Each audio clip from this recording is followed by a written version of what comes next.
Hello friends, मैं ले आई हूँ आपके लिए डिनर का पूरा एक रेसिपी। यहाँ मैं तैयारी कर रही हूँ और बच्चे मेरे तैयार बैठे हैं खाना खाने के लिए। तो मैं रेसिपी लेके आ रही थी आप लोगों के लिए। खाना बना रही थी। पूरा शाम के टाइम खाना बनता है क्योंकि सब लोग घर में रहते हैं। तो मेरे यहाँ दाल चावल सब्जी रोटी फ्राई मिर्ची सैलेड रायता ये सभी चीज़ें मैं शाम के टाइम बनाती हूँ। और यहाँ मैं आपको दिखाती हूँ किस तरीके से मेरी तैयारी चल रही है। यहाँ मैंने सब्जी के लिए दाल फ्राई के लिए टमाटर प्याज लहसुन और हरी मिर्ची काट के रखा हुआ है। ये हरी मिर्ची फ्राई करनी है मुझे, तो मैंने लंबी लंबी धो के रख ली है, उनको इस तरीके से कट कर लिया है।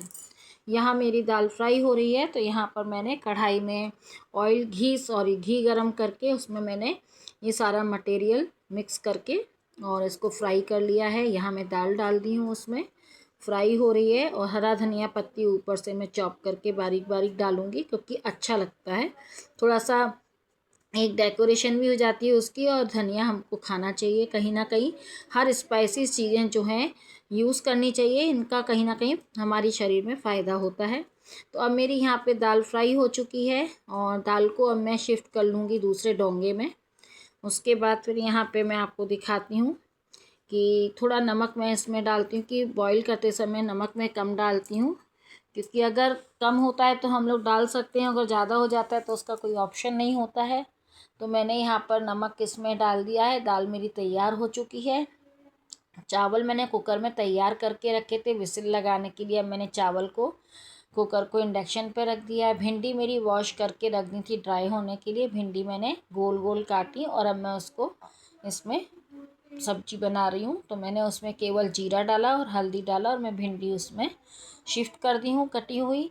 और इसमें जो बेसिक मसाले जाते हैं वही उसमें डलेंगे। तो पहले मैं इसको थोड़ा सा चला दूँगी, ऑयल में मिक्स हो जाए इससे अच्छी तरीके से। और फिर इसमें बेसिक मसाले में हम जो भी खाते हैं, नमक है, लाल मिर्ची पाउडर है, हल्दी है, धनिया पाउडर है, ये सब हम मसाले इसमें नमक टेस्ट के अकॉर्डिंग डालते हैं। और हल्दी ऑलरेडी हम ऑयल में पका लेते हैं क्योंकि हल्दी कच्ची नहीं खाना चाहिए। हल्दी से ब्लड गाढ़ा होता है, इसलिए हमें हमेशा ऑयल में पका के ही रखना चाहिए। अब इसमें मैंने बेसिक मसाले एक एक करके सारे डाल दिए हैं, नमक मिर्च और धनिया पाउडर, और मिक्स करके फिर मैं इसको कवर करके रख दूँगी जिससे कि ये सीज जाएगी अच्छी तरीके से जल्दी। और थोड़ी जब सीज जाती है उसके बाद फिर हम इसको 2-3 बार थोड़ा तेज़ आंच करके फ्राई कर लेते हैं, तो सब्ज़ी का लुक बहुत अच्छा आ जाता है। सब्ज़ी फ्राई भी हो जाती है क्योंकि भिंडी में क्या लस होता है ना, तो जितना हम फ्राई कर लेते हैं तो ये थोड़ा ड्राइनेस इसमें आ जाता है, तो वो अच्छी लगती है। तो यहाँ देख सकते हैं भिंडी मेरी छुक चुकी है।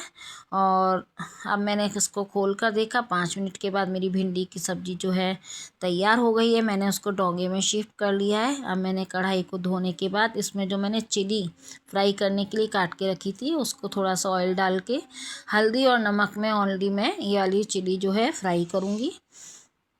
और उसके बाद मैं इनको थोड़ा सा इसको भी कवर कर दूंगी जिससे स्टीम में ये जल्दी पक जाती हैं। और अब यहाँ मैंने डो तैयार करने के लिए आटा निकाल के रखा है छान के। मिर्ची मेरी फ्राई हो चुकी हैं, मैंने उसको एक प्लेट में निकाल लिया है। और फाइनली अब मैं आटा लगाऊंगी जिससे कि मेरा डो तैयार हो जाए, जिससे बस मेरी चपाती बनना बाकी रह गई हैं। तो मैंने यहाँ डो तैयार करके और चपाती बनाना चालू कर दिया है। अंदर मेरे बच्चे सब तैयार बैठे हैं, भूखे हैं क्योंकि रात का टाइम है, लंच टाइम डिनर टाइम हो चुका है। यहाँ मैं आपको बताती हूँ, अगर आप लोगों को मेरी ये शॉर्ट में जल्दी जल्दी बनाने वाली रेसिपी पसंद आई हो तो प्लीज़ लाइक शेयर सब्सक्राइब कीजिएगा। आप लोगों के अभी डिनर की तैयारी चल रही होगी, सबके यहाँ अलग अलग तरीके से बनता है, किसी का कुछ किसी का कुछ। तो पसंद आए तो लाइक शेयर कमेंट करिएगा। ये मेरे पूरी तैयारी आपको दिखाई दे रही है फ़ोटो में। फिर मिलते हैं। ओम साईं राम।